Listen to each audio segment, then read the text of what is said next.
In this guide, I'm going to show you guys how to fix CapCut export error. Let's get started. First thing I recommend is making a quick setting change in CapCut. For that, launch CapCut, then click on this menu option given at the top left. Now head over to the option settings.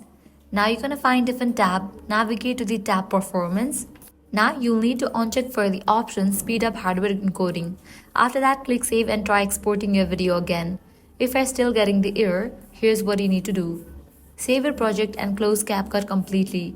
Restart your computer. You can do this by clicking the Windows Start button, then selecting Power and clicking Restart.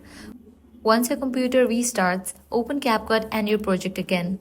Try exporting your video now. This issue is usually caused by cache or memory problems. So restarting your system and adjusting the settings should clear that up and allow your export to go through. And that's it. If this guide helped you out, do not forget to like, share and subscribe. Thanks for watching.